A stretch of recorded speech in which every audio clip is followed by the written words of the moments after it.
Welcome to Being Intrepid, where we share practical insights from leaders who are shaping the future of talent and learning. I'm your host, Sam Herring.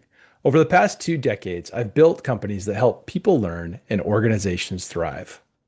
Today, I'm joined by Anna Seguret, who is the Executive Director for Participant Experience in Executive Education at INSEAD. Anna has a powerful background integrating experience in video game development with corporate learning.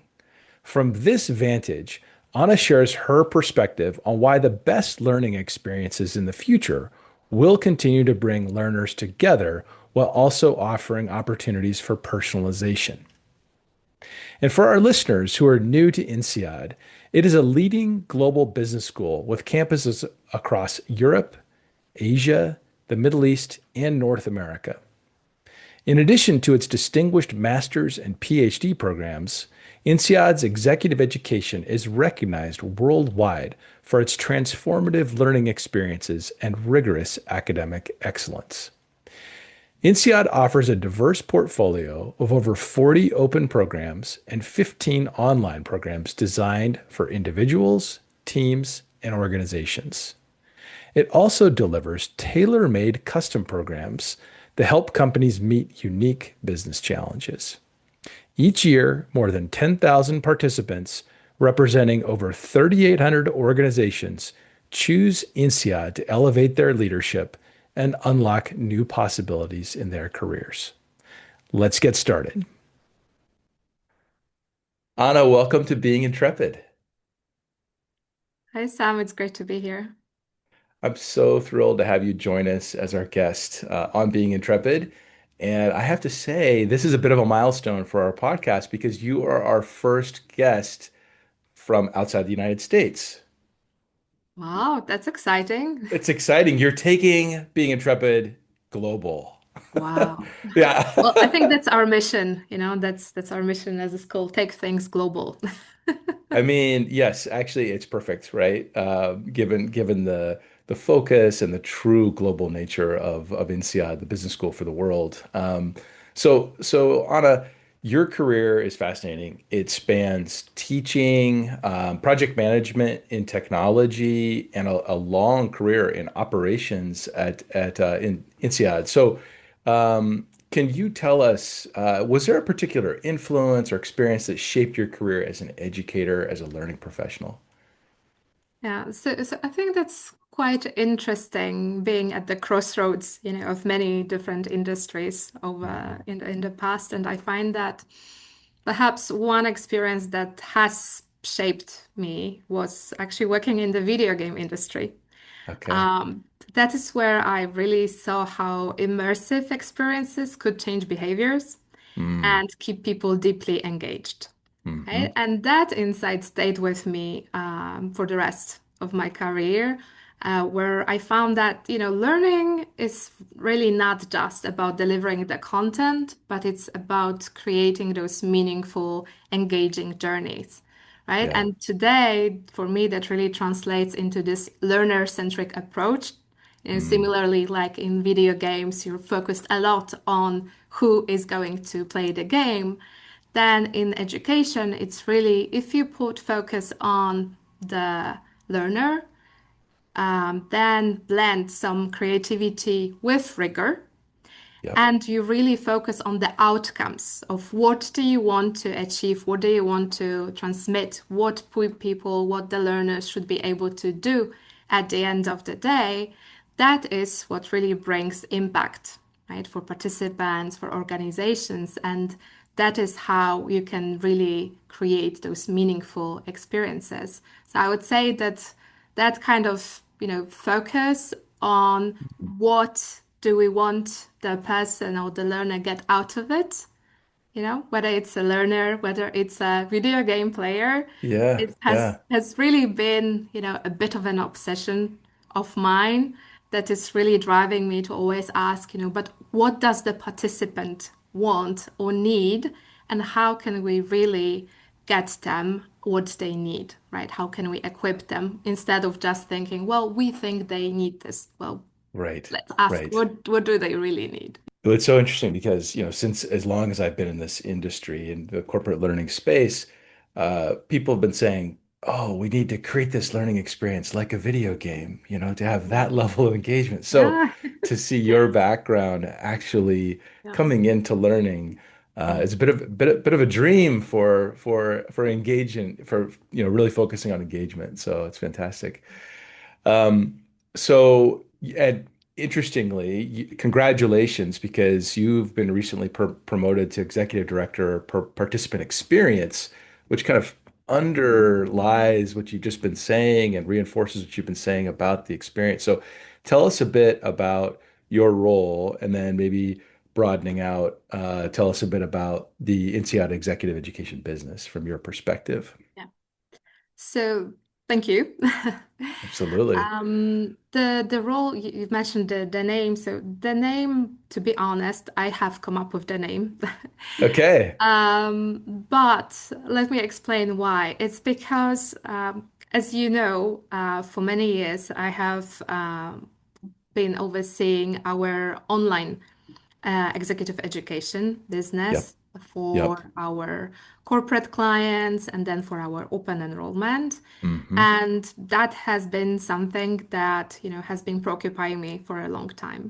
Yep. And recently, I have also had the privilege to take over the operations for our face-to-face programs on Hmm. all of our campuses, right? Yep.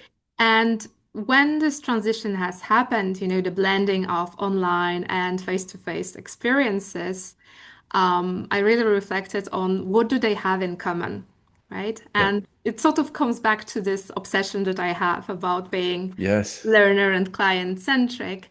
And I said to myself that actually the thing that really holds all of those things together online, face to face, is really the focus on the participant experience, right? Right. Whether Right. we're creating a learning experience for you that you can experience in the learning platform, or Yeah. whether we're welcoming you on the campus, assisting you through simulations, leadership journeys, etc. The focus is really on, at the end, the experience of our participants and making sure that they could really benefit from the thought leadership of our faculty, from the Hmm. time they spend and interact together Hmm. in their cohorts, whether online or face to face, and really making sure that their journey with us is seamless. And you've asked me about the sort of what is INSEAD's executive education business Yeah. Kind of give us a about. sense of the customers, and yeah, that'd be great. Yeah.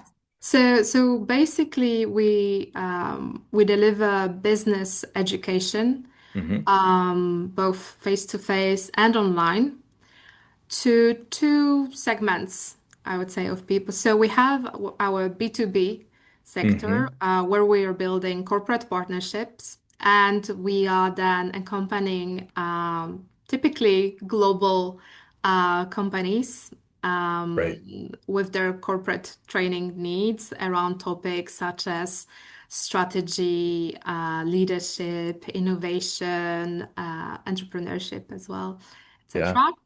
And we do it in a very tailored manner, right? Hmm. So we really start with the business need that the client might have, and we build the whole experience around that.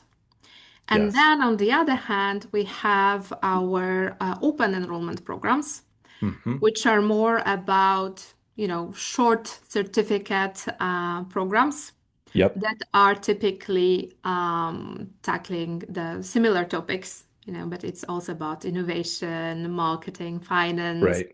etc., that are also great for individuals or for our L&D contacts who wish to send a few participants from the same Okay. company, but do not necessarily have the need for a big transformational program that is going to help Customized. them, Yep.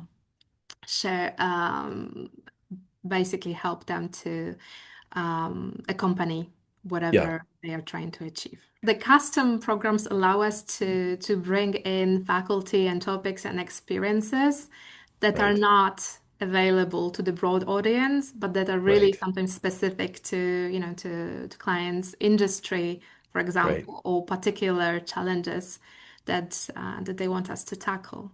Yeah. Yeah. You're able to then match that with core Yeah. faculty expertise. And Yeah, of course, and to be honest, we yeah, we can also mix and match. An open enrollment program could be a part of the journey within a custom program within the sure, module, sure. right? Yeah, So that there are makes tons of sense. options possible.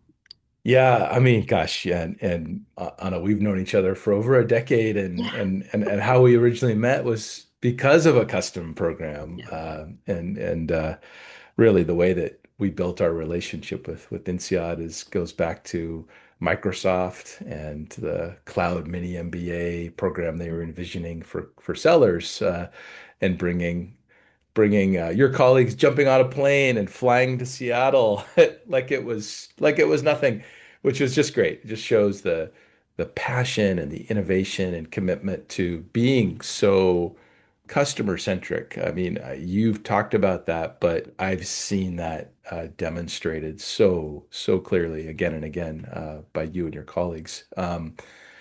So maybe could you just give us, I'm familiar with the Microsoft example, of course, but could you give us another example of one of these custom programs? Because it really strikes me that that is like the power, the true differentiation of INSEAD. Share us an example. yeah, sure.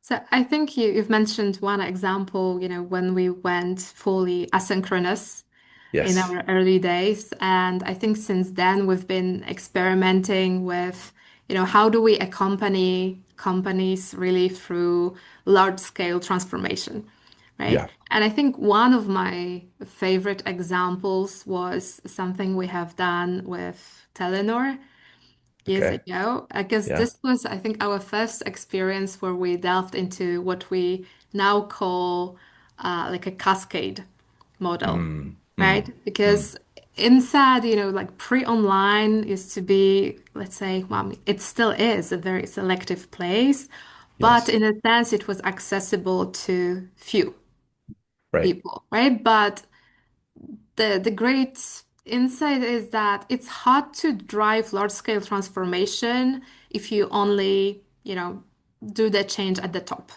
That's right? right. Because Yep. oftentimes, let's say, clients would send their participants to a business school, and then they would come back all excited, with Hmm. fresh, brilliant ideas in their heads, but they have trouble making other people understand and follow, right? Yes. And so the concept for this program on innovation actually Yeah. was really to say we are going to teach your top people, but Hmm. then we're going to distill the essence of what we're trying to teach you and turn it also into an online program that we're going to deliver to many of your teams, right? Yep. Across geographies, whether it's in Europe, in Asia, etc. And we're going to deliver the same message, right? Starting even with the CEO telling everyone that he's going to check whether they have all gone through the program. Yes. Yes. But this was actually a very, very good and very impactful experience that has created a lot of change within Telenor. Back then, it was going from traditional telecom into a company that's way more agile and open to experimenting with other, business models, concepts, etc.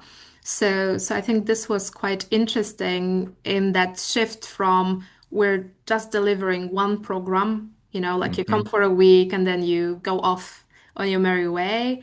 It's about Yep. how we think a bit more holistically about how we accompany organizations towards a meaningful change. How do we, help them Right. really, distill the same language and support them in driving the change forward at scale, right? Hmm. Because the Hmm. challenge was also how do we ensure that people can actually change very quickly, right? Yeah, yeah, absolutely. I mean, and this seems like whether it's a business school focused on those senior executives, people fly in, or a large consulting firm that comes in and does Yeah. these types of transformations at the top, so often the learning, the enablement, the engagement of leaders at multiple levels is an afterthought and it's poorly executed. So this is so exciting, this example of really taking seriously that engagement at scale. I know one of the things that the phrases that we would talk about together at Microsoft by bringing in INSEAD, it was a fantastic learning experience. It also brought this exclusivity at scale. It brought Mhm. this the power of the business school, the minds at INSEAD to learners at multiple levels, which is so powerful. Yeah, I think about our online side of business as democratizing access to Yes, insight. yes, You know, yes, ensuring we can spread the thought leadership and the great ideas our faculty come up with, to absolutely. more people around the world. And then you have that you go that extra step to connecting it to the business. And it's not just an INSEAD course and hey, you guys connect the dots yourselves. It's tailored, it's that cascade specifically for Telenar, like you said. And I remember at Microsoft, I was so impressed as well with how you and your colleagues did the study to really assess what was the sales impact of the Cloud Mini MBA program that you delivered. And it was some pretty phenomenal impact. Sellers in that case were attributing deals that they closed to what they had learned, through the program. So tell us, how do you approach partnering with clients to measure impact? And maybe, what is your advice to learning leaders who may be struggling with that? Mm. I think it's a complex Yes. challenge, Yeah. right? There is no one answer that we Yep. have because one, each Yep. organization is different, and then also depending on the topic of the Yes. program, we do not Yes. necessarily have the same tools at our disposal, right? Yep. The Yep. example you mentioned, in a sense, is pretty straightforward Yes. because, we were serving a sales population, right? Yep. Yep. So the impact that we can demonstrate is quite tangible, right? We can attribute the impact of the program to the, for example, deals closed, Of course. etc., number of Yes. proposals made, Tie it etc. in a bow, right? Exactly. And, Yeah. and and it feels like, for things that are, let's say, more hard skills Yep. focused, Yep. it's somewhat clearer on what, let's say, we could be measuring to Right. compare the before and the after, Hmm. right? And when it comes to things like leadership, Yep. that becomes much more challenging, right? And so what we typically do is we focus with the clients really on first understanding what is the change that they are looking to observe, Right. right? Right. Are they, for example, looking to have leaders who are more self-aware, having Hmm. leaders who lead, the culture of feedback, or, other types of, let's say, competencies that they would like to see that, they have identified as being the priority Right. for the participants and meaningful to their organization. So sometimes we would talk about, certain values that they would like to instill, or, really make sure that the participants exhibit, right? And Yes. so once we have that clear picture, we can include this in the program. And then when it comes to measuring it after, I mean, so far we have often been, relying somewhat on what people self-declare, as Yes. in, Yeah. how do I, as an individual, now let's say feel whether I am, more self-aware, whether I have, Right. Right. been giving feedback, etc. Most of the time, we would also ask those people's managers or their employees. Yes. Yes. Have Yeah. you actually observed any change in this person with Right. regards to certain, let's say, qualities or competencies, etc.?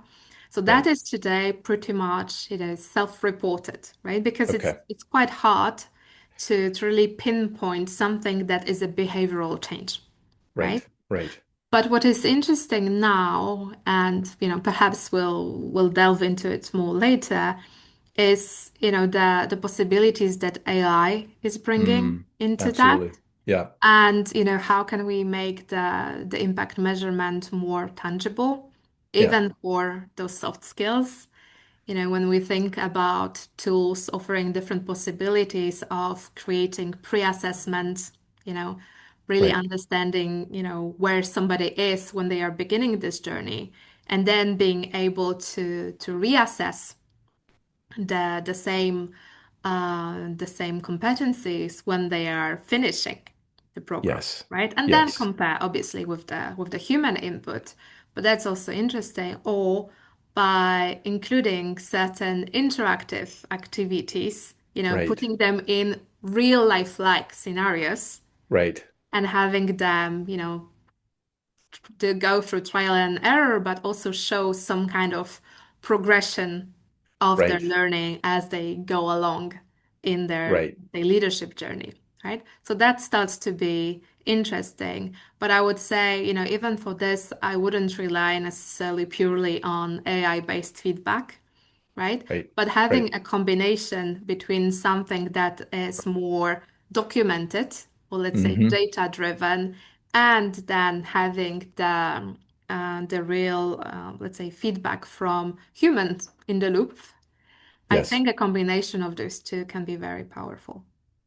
Yeah, and one of the things you and I have talked about before, Anna, too, is just the challenge of being a training partner like an INSEAD to a business. You don't have access to True. the underlying business data that you could connect either through causation or correlation to the change.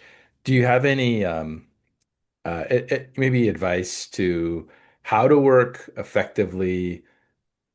Any examples perhaps where you've worked with an organization and been able to partner well with them to get that business data to show that connection to the program?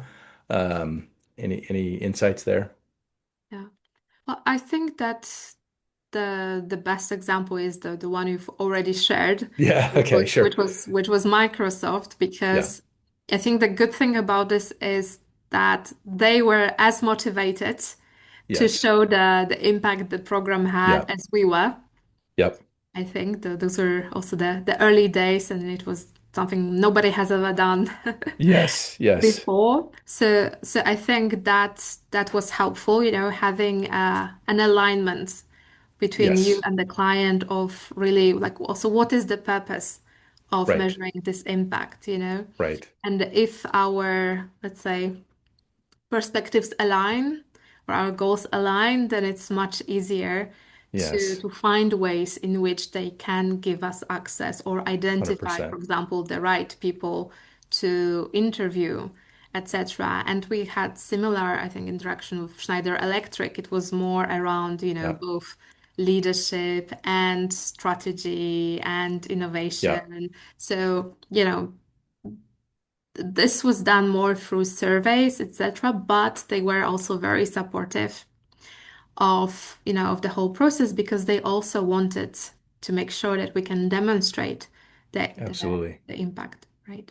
Yeah, that's like you just said, that shared motivation, shared Yeah, alignment is really, really essential because it can be hard work, to pull that off, those those yeah, those assessments. So one of the things we've talked about too, Anna, is this shift in what clients are looking for from programs. And of course, we've been through a lot of change in the last several years with COVID and changing expectations. But you've described to me some pretty fundamental changes. What does it look like today from previous world of, fly in 5 day instructor led to what is it today they're looking for? yeah. Yeah, it's true that the kind of experiences that we are creating today based on the client needs are very different. And I think that they are different for several reasons, right? Okay. So one is that there is a change in generations, right? Yes. We Okay. have people, who are younger before now joining the, let's say, Executive Education Club. Right. And they have different expectations, for example, with regards to technologies or Mm. immersive learning, etc., as, those who would come before them would have, right? Yeah. At the same time, every, everybody is pressed for time, right? Yep. Yep. Taking time away from your work is getting more and more difficult, right? Hmm. People expect you to upskill very Hmm. quickly. Hmm. But at the same time, you cannot afford to leave the office for too long, Right. right? And now it's not only enough that you would come to the program, but you immediately have to demonstrate what this has taught you. And for example, and if you Uh, attend a program on strategy, people pretty much expect you to come back with a strategic plan for the next 5 years, when you're yes. back Yes. in Yeah. the office, right? And so there are many challenges of that sort, as we've talked before, it's like, oh, we have to demonstrate the impact, right? Because we want everything to be applicable. We want experiences that are personalized as well, adapted to different paces of people. Right. And yet at the same time, we want people to speak the same language. So there are many challenges that organizations are trying to address. And so going from a traditional, let's say, 5 day program where you would fly people in, as we said, we're actually finding ourselves into creating journeys that sometimes last even a year. You could Okay. have Okay. multiple Yeah. modules covering different topics, and all of those modules can be in different formats. So you could, for Hmm. example, have a first module when you arrive on our campus in Fontainebleau in the middle of the forest, and then go for a, let's say, 5 week online experience, and Hmm. then come back for a live virtual module only to then fly to our campus in Singapore, Yep. right? Yep. So we find that it's a mix of experiences when we're focusing both and privileging the instructor-led, which still Hmm. has a lot of value and impact, having this interaction with the faculty, being able to really ask your questions and having that relevance of getting personalized answers at the same Right. time of bringing Right. people physically together when we can, because we emphasize a lot also the group work and the Hmm. insights you're drawing from interacting with your peers, whether it's Right. for company groups or whether it's individuals we bring together for the open enrollment. it's Right. it's where a lot of the value is drawn from. And then Yeah. also, having elements like coaching are Yes. very valuable, and what makes the experience more personal as well. But then mixing this with, for example, asynchronous online experiences where Hmm. you don't have to be away from the office. It's a little bit more flexible. And Hmm. yet, at the same time, you are able to, for example, work on a project. Right. So I've mentioned Right. like, well, people are maybe Right. expecting you to come up with the business plan or, a strategy plan. And that is sort of, giving you an opportunity to really take some time to digest Right. and then to apply things Apply. directly to your work where you Right. actually have access to your colleagues, to your Right. company data, etc., which you don't always have the luxury to have Right. in the physical classroom, right? I always think of your examples, INSEAD's work at Microsoft, so on, as they're true in the flow. I think in the flow is often understood to be micro learning, performance support, basically. Mhm. But what you're doing, what you've described, where it's a journey over time, students are learning concepts, and then they're applying it directly to their work in context. The other thing, one of my recent guests on the podcast was Clark Quinn, who is a cognitive scientist and talks about spaced learning, that we learn over time through retrieval, building this cognitive architecture. It doesn't happen, through short bursts or through learn it once and you've got it. So what you've described with this journey, multimodal, really brings out the best, of the learning experience. I just love what you've described there. Also, brings me to another related question, Anna. You mentioned coaching, which Mhm. is really a robust offering that INSEAD's come out with in recent years. You've also have another offering called Microcredentials. Could you talk about the microcredentials as well and how that fits into this offering set? Sure. So the micro credentials, I think, is our answer to the need that we've been hearing for quite some time for the flexibility, right? And you've Yeah. mentioned this learning in the flow of work. Yes. And we found also that, well, whether it's good or bad, but people have shorter and shorter attention span. Yes. And sometimes it's hard for them to commit for, let's say, several weeks to a learning experience. Right. And so we found that, we could cover quite a lot of ground in a way that's more flexible, that's giving people quite a bit of freedom as, Yep. in when or how they consume it, because we're running those all year round, right? Yes. Compared to, let's say, a more traditional now asynchronous learning that we're running in cohorts. Right. Micro-credentials are something that you can sort of really consume on the go whenever you want. And the idea is really to have something that is short, but having something that is still rigorous, right? Yes. Because we're Yep. still very much an academic institution, and Hmm. so we are really trying to bring opportunities for people, even within micro credentials, to be Hmm. able to apply the learning Yeah. to Yep. their concept, right? Yep. And Yep. perhaps, we don't go as far as to create action learning projects, that people would spend several weeks sort of Sure. constructing, Sure. but we're trying to include some more interactive practice Yeah. exercises, whether it's through role plays, life cases, etc., that would still make sure that the participants at the end have not only been exposed to the theory Yep. of the subjects we're, let's say, teaching, but also have some more practical understanding. And they began to really develop the competencies Got it. in those skills. Yeah, but And those topics are pretty much more oriented towards skill yep. development. Yeah. Yep. Yep. And I can imagine these fit in very nicely with your cascade strategy as Yes, well. Um, definitely.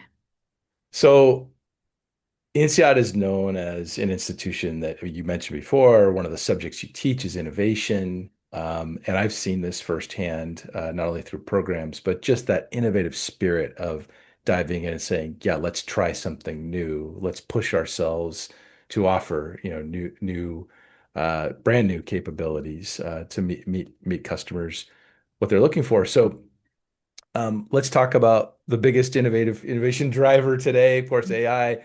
How would you describe INSEAD's AI strategy and what are a few examples of how you're applying it today? Sure. Well, we cannot argue that, AI isn't transforming education. Today is Yes. for sure one of the hottest topics, and everybody is trying to figure out the best way to Yep. approach it. But our philosophy is clear, is that technologies should serve pedagogy and not the other way around, right? Hmm. Hmm. So while we are jumping on the wagon of AI and, Yeah. finding creative uses of it, it is always meant to serve the learning, right? Hmm. Hmm. The goal is really to amplify the learning impact, Hmm. and that is why we are quite careful in choosing the use cases and ways in which we find that AI will enhance or complement the Right. learning, but not treating it like a gadget and just throwing AI at everything that we do, Sure. right? Sure. So where, for instance, we think AI could have a positive impact on the learning experience Yeah. is in areas such as, let's say, personalized learning Hmm. or allowing people to practice in a safe environment. For example, Right. for use of AI-based role plays, Yep. etc. Yep. We've mentioned the impact measurement, right, and also providing feedback. Those are some of the areas in which we find that AI could have a positive impact and contribute to both, you know, helping our participants to really digest the concepts and find the practical applications in a safe environment, especially for, let's say, Yeah. leadership type of content or Sure. communication programs, etc. And also, we've mentioned coaching. I mean, getting more feedback, right? Yep. Yep. Because coaching is something that is very precious, but Right. typically there's a limited amount of coaching on program. Yes. Yeah. So having additional feedback from AI, Right. I think it's helping to amplify those learning impacts, right? But the other thing that is not directly part of the learning experience, but is part of the program experience, are also Yep. things like, for example, a concierge, right, or Yes. a butler, Yes. in a Yes. sense that would be able to help you understand, what is the program structure, like where should you go from here, Right. Right. doing all those more, let's say, logistical questions and offering help of that sort. That is also, I think, an idea we're exploring, and most likely, participants will be expecting to be guided in or accompanied in that way as well, right? And Yes. then I think that the last part is that AI obviously can be used on our what we call the back end, Yeah. right? Which Yeah. is basically helping us as educators, administrators to run certain tasks more smoothly, getting more data, or helping us, draw insights from the vast amounts of data Absolutely. or, feedback that we're getting about programs, making sure that we can really digest that and, do meaningful improvements to Right. the programs based on what our participants or students are sharing, right? That's fantastic. I mean, you set a really clear vision and categories of where AI can drive transformation for the learning experience, program experience, the back end. I can see how this again to this whole concept of the cascade and driving engagement at scale at some point, it may not be feasible for everyone to have a live coach, but you Yeah. could have an AI coach to drive that scale. So, and I love your phrase of the butler, the concierge. And again, I mean, this fits in so nicely, Anna, to your vision, going back to where we started the conversation of really focusing on that participant experience. So it just fits in so perfectly there. So love it. I'm so excited to see how this unfolds over time and to partner together on that. So, um, Anna, as we kind of draw to a wrap here, if we think ahead to the Mhm. future, and you're imagining maybe you and I are sitting down and having a similar conversation two to 3 years from now, what will executive education look like? How will it be different today, and perhaps how will it remain unchanged? What's your vision? Mm. Yeah, that's an interesting question. I think it will not change entirely, right? Hmm. Because I think still the value of executive education is bringing people together. I think I'm a Yeah. firm believer that you learn a lot from the peer interactions, and whether Yes. they happen, face to face or online or as a blend, I think they are here to stay. Yep. Yeah, and possibly in the future, many of those AI use cases will materialize. And Yep. so, we'll be able, let's say, as participants, to embark on more personalized journeys. I think Hmm. that is perhaps something that is going to evolve is how do we construct experiences that can at the same time bring a cohort of people and Yep. ensure they have, the similar vision, etc. But at the same time, you were able to personalize their journeys more, Right. depending on, for example, their initial level of understanding or experience with or in certain topics. Yep. And I think that is something that perhaps, technology will enable us to do more at scale. Yes. Yes. So that would be, in a sense, a hope Yes. going Yes. forward. Um, but then at the same time, I think that, many of their experiences will, as you said, have to be kind of have to fit in the flow of work Hmm. because it feels like companies are also more and more reluctant to let people just, get off work and uh, Yep. and spend some time purely learning. So Yeah. it will be interesting, how do we strike the balance between having focused time that we Right. spend on training and learning and still, being present and learning in the flow of work, right? Yeah. Well, I love where you started your vision, that it is about like that learning as a human, connected, collaborative experience first. And that the personalization is a part of that. It's within that context. And because so often what we hear about perhaps a future of AI driven learning is ever more isolated and talking to my agent and my Mhm. bot. And yes, there's a piece for that. There's there that can augment the experience, but it cannot replace the human experience. So thank you for that hopeful vision. I love that. Let's Um, see if it comes out.